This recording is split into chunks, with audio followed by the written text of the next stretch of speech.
नमस्कार दोस्तों, मैं एस्ट्रोलॉजर विजय कुमार अपने चैनल में आपका स्वागत करता हूं। दोस्तों, आज हम बात करेंगे कुंडली में बनने वाले मालव्य राजयोग की। ऐसा योग जो जातक को लग्जरी लाइफ देता है।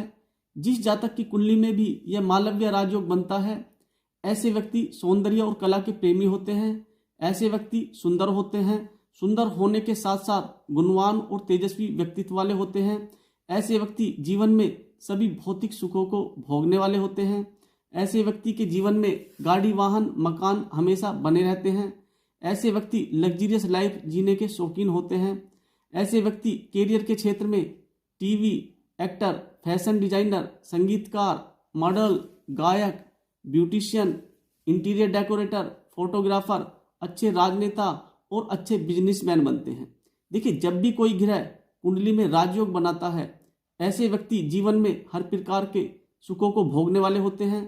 देखिए, ये हमारे पिछले जन्म के अच्छे कर्मों के आधार पर हमें राजयोग की प्राप्ति होती है। जिस जातक की कुंडली में मालव्य राजयोग बनता है, ऐसे व्यक्ति का जीवन सुखों से भरा होता है। जीवन में समस्याएं कम होती हैं, सुख ज्यादा होता है। जिस व्यक्ति की कुंडली में मालव्य राजयोग होता है, ऐसे व्यक्ति बचपन से ही बुद्धिमान होते हैं। ऐसी जाति का हो या जातक हो, ये सुंदर बहुत होते हैं, अपनी और दूसरों को अट्रैक्ट करने वाले होते हैं। ऐसे जातक व्यापारी, बड़े अधिकारी, फिल्मी एक्टर और राजनीति के क्षेत्र में भी बहुत सफलता प्राप्त करते हैं। हमारे कई ऐसे बड़े राजनेता, कई बड़े फिल्मी एक्टर हुए हैं जिनकी कुंडली में मालव्य योग था। उन्होंने बहुत ऊंचाइयों को छुआ। हमारे देश के प्रधानमंत्री जवाहरलाल नेहरू, मुख्यमंत्री व अभिनेत्री जयललिता जी, फिल्मी एक्टर राज कपूर, फिल्मी एक्टर धर्मेंद्र, इन सभी की कुंडलियों में मालव्य योग था और इन्होंने जीवन में बहुत ऊंचाइयों को छुआ। देखिए, कुंडली में मालव्य राजयोग तभी फलित होता है जब शुक्रदेव सूर्य से अस्त ना हो। शुक्रदेव की डिग्री अच्छी होनी चाहिए। शुक्रदेव पापकत्री दोष में ना हो और किसी अशुभ ग्रह की दृष्टि शुक्रदेव के ऊपर नहीं होनी चाहिए। देखिए, कुंडली में मालव्य राजयोग कैसे बनता है, आज हम इसकी जानकारी प्राप्त करेंगे। देखिए, ये हमारा कुंडली चार्ट है। इसमें ये हमारे 12 भाव होते हैं, 12 घर होते हैं। First house, second house, third house, fourth house, fifth house, sixth house, seventh house, eighth house, ninth house, 10th house, 11th house, 12th house. ये हमारे 12 घर हैं, 12 हाउस हैं। और कुंडली का पहला घर, चौथा घर, 7वां घर, 10वां घर, ये हमारे केंद्र के घर होते हैं। और केंद्र के किसी भी घर में शुक्रदेव अपनी 2 नंबर की राशि, 7 नंबर की राशि, 12 नंबर की राशि, इनमें से किसी भी राशि में बैठे हों तो मालव्य राजयोग बनता है। देखिए, 2 नंबर की राशि और 7 नंबर की राशि शुक्रदेव की अपनी सब राशि होती है, वृष और तुला। वृष राशि 2 नंबर की राशि होती है और तुला राशि 7 नंबर की राशि होती है। और उच्च की राशि मीन राशि होती है, जो हमारी 12 नंबर की राशि होती है। देखिए, इनमें से किसी भी राशि में शुक्रदेव केंद्र में किसी भी घर में बैठे हों तो ये मालव्य राजयोग बनता है। अब मान लीजिए शुक्रदेव यहाँ पर बैठे हैं, चौथे घर में बैठे हैं, 2 नंबर की राशि में, 7 नंबर की राशि में या 12 नंबर की राशि में, तो ये मालव्य राजयोग बनता है। अब मान लीजिए शुक्रदेव यहाँ पर बैठे हुए हैं 10वें घर में, 2 नंबर की राशि, 7 नंबर की राशि, 12 नंबर की राशि, किसी भी राशि में बैठे हों तो ये मालव्य राजयोग बनता है। अब मान लीजिए शुक्रदेव यहाँ पर बैठे हैं 7वें घर में, अपनी 2 नंबर की राशि, 7 नंबर की राशि या 12 नंबर की राशि, इनमें से किसी भी राशि में शुक्रदेव केंद्र में बैठे हों, फर्स्ट हाउस, चौथा हाउस, 7वां हाउस, 10वां हाउस, ये हमारे केंद्र के घर होते हैं। और केंद्र के किसी भी घर में शुक्रदेव 2 नंबर की राशि, 7वें नंबर की राशि और 12 नंबर की राशि, इनमें से किसी भी राशि में केंद्र में बैठे हों तो ये मालव्य राजयोग बनता है। देखिए, मालव्य राजयोग की क्या क्या खासियतें होती हैं, क्या क्या खूबियां होती हैं, ये मैं आपको पहले ही बता चुका हूं। देखिए, शुक्रदेव जिस घर में बैठे होते हैं उस घर का तो अच्छा फल करते ही हैं, और यहाँ से बैठ करके ये अपनी 7वीं दृष्टि से जिस घर को देखते हैं उस घर के भी अच्छे फल देते हैं। देखिए, शुक्रदेव की केवल 7वीं दृष्टि होती है। अब यहाँ पर बैठ करके ये अपनी 7वीं दृष्टि से 7वें हाउस को देख रहे हैं, 7वें नंबर के घर को देख रहे हैं, सातवां घर हमारा पत्नी का घर होता है, पार्टनरशिप का घर होता है। तो ऐसे जातक को पत्नी बहुत अच्छी मिलेगी, इस जातक की पत्नी बहुत अच्छी होगी, और जिसके साथ पार्टनरशिप होगी, व्यापार होगा, उससे रिलेशन भी बहुत अच्छे होंगे।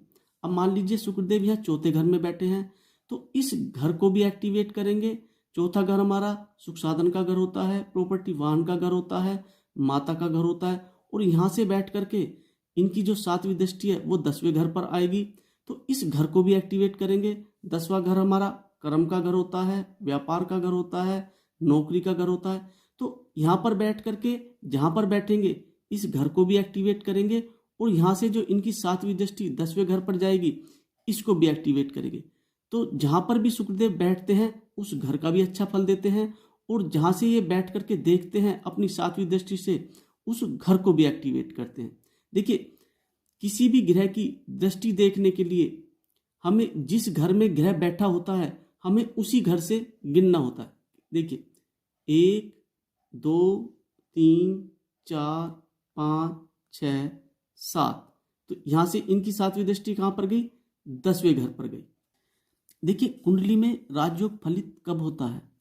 नंबर 1, शुक्रदेव की डिग्री 0 से 1 डिग्री और 29 से 30 डिग्री नहीं होनी चाहिए। नंबर 2, सूर्य से अस्त नहीं होना चाहिए। नंबर 3, पापकत्री दोष में नहीं होना चाहिए। नंबर 4, अशुभ ग्रह की दृष्टि नहीं होनी चाहिए। मान लीजिए शुक्रदेव यहाँ पर बैठे हुए हैं, अब इनकी डिग्री 0 डिग्री है या 1 डिग्री है, तो ऐसी स्थिति में राजयोग फलित नहीं होगा, मालव्य राजयोग नहीं बनेगा। अब मान लीजिए शुक्रदेव की डिग्री यहाँ पर 29 डिग्री है या 30 डिग्री है, तो ऐसी स्थिति में मालव्य राजयोग फलित नहीं होगा। नंबर 2, सूर्य से अस्त नहीं होना चाहिए। मान लीजिए यहाँ पर सूर्य देव बैठे हुए हैं, सूर्य देव की डिग्री है 15 डिग्री और शुक्रदेव की डिग्री है यहाँ पर 10 डिग्री, तो ऐसी स्थिति में सूर्य देव ने शुक्रदेव को अस्त कर दिया, क्योंकि शुक्रदेव सूर्य देव के 9 डिग्री नजदीक आने पर, पास आने पर अस्त हो जाते हैं। तो यहाँ पर सूर्य देव की डिग्री है 15 डिग्री और शुक्रदेव की डिग्री है 10 डिग्री, तो यहाँ पर सूर्य देव ने शुक्रदेव को अस्त कर दिया। तो ऐसी स्थिति में भी मालव्य राजयोग फलित नहीं होगा। नंबर 3, पापकत्री दोष में नहीं होना चाहिए। मान लीजिए यहाँ पर शनिदेव बैठे हुए हैं, यहाँ पर राहु देव बैठे हुए हैं। देखिए, जब कोई शुभ ग्रह 2 अशुभ ग्रह के बीच में आ जाता है तो वह पापकत्री दोष में आ जाता है।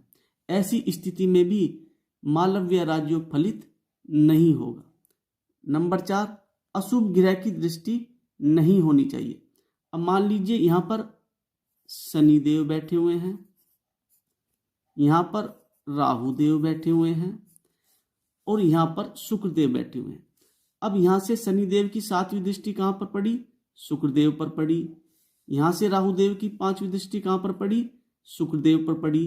तो ऐसी स्थिति में भी राजयोग फलित नहीं होगा, मालव्य राजयोग फलित नहीं होगा। देखिए, हमने ये भी जाना कि कुंडली में मालव्य राजयोग कैसे बनता है।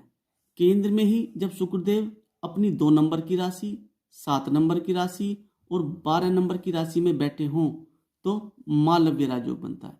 और शुक्रदेव जिस घर में बैठते हैं उसके भी अच्छे फल देते हैं, और जिस घर को देखते हैं उसके भी अच्छे फल देते हैं। और ऐसी कौन कौन सी स्थिति बनती है जब राजयोग फलित नहीं होता है, इन सब की जानकारी हमने प्राप्त की।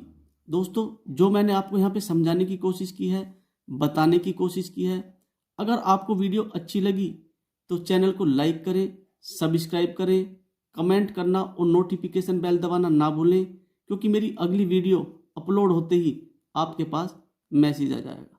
तब तक के लिए थैंक यू।